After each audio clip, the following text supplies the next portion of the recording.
what's up guys? I'm Ben with Rough Country, and beside me I've got our 2010 model Ford F-150. Now we already offer several products for the F-150, a 2.5, a 4-inch, and a 6-inch suspension lift. But what we want to show you today is our new winch mounting system for the F-150. Mounted within the factory bumper, we've actually filled this void left by Ford. Now we've given this off-road machine its own recovery system with minimal weight addition, and we use the factory bumper. Now that I've told you about it, let's look at how it's installed. Alright, of course guys, the first step is to pop the hood, and here is a shot of where the plate's actually going to go. Now you can see there's a flap in here to keep dirt and moisture out of the engine bay. We're going to pull those push pins out for now, but we will reuse it later to cover that back up. Now we're going to remove our front tow hooks. There are only 2 bolts holding the tow hooks into the frame horns. We'll loosen those and remove the tow hooks, and you can remove these bolts completely. Now once we get our winch plate in, we'll actually reinstall the tow hooks. Now when it comes to putting in the winch plate, it's easier to approach from the bottom side of the bumper. You'll push the fair lead guide up through the cavity there in the front cap, hold it in place, and start your bolts into the frame horn by hand. Now that your front bolt is in on the winch plate, you can go ahead and reinstall the tow hook or get it in place. And once you lock that in, you can go ahead and tighten down that bolt. And once that one is tight, we'll install the other bolt using the flag nut which we provide in the kit. What you'll do is slide the flag nut over the tow hook, start your bolt in through the winch plate, locate it, and tighten it down.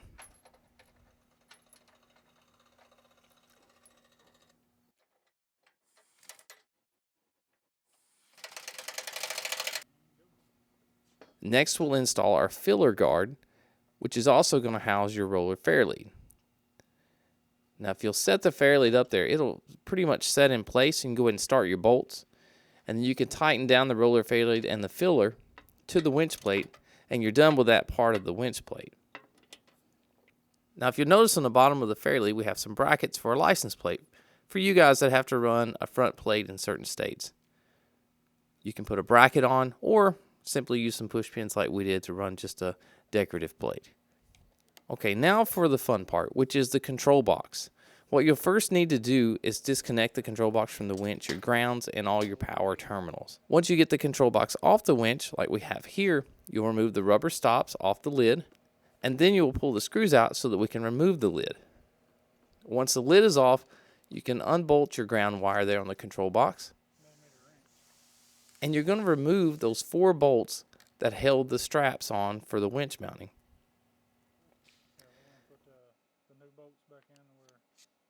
The only reason we're removing these bolts is to replace it with a longer one.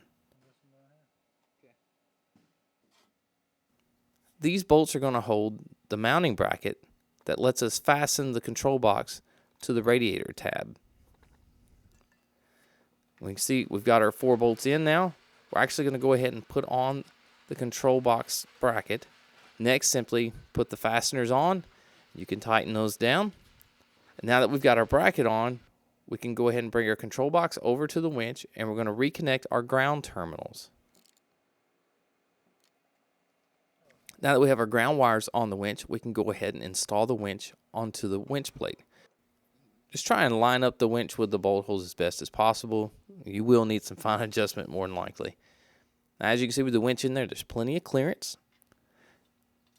Nothing in the way. Now just simply tighten down those winch bolts. Okay, we have our winch securely installed. We can reinstall our flap here to keep dirt and moisture out. Now you can see he took those pop rivets and flipped them around. See, we've already got some holes pre-drilled there for you, so you can reinstall this flap and keep all the dirt and water out of the engine bay.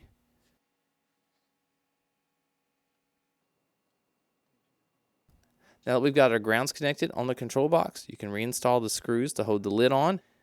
And be sure you don't lose these rubber stoppers because they keep moisture out of the control box. Water and electricity do not mix well.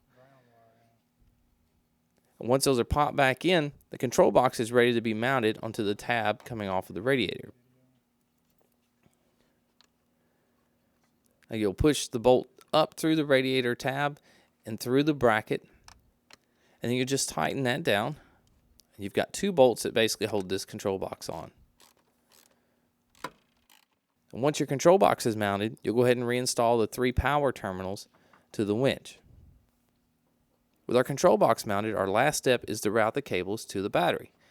And you can see he's pushing those down just in front of the control box between it and the bumper, and then through the flap there, straight up through the engine bay to the battery. Connect your power and ground, and the winch is ready to go.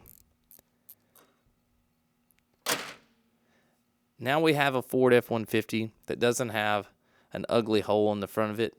It has a 9,500-pound winch, roller fairlead, to get us out of any jam we get into, or maybe one of our friends. For Rough Country Suspensions, I'm Ben, and we'll see you later.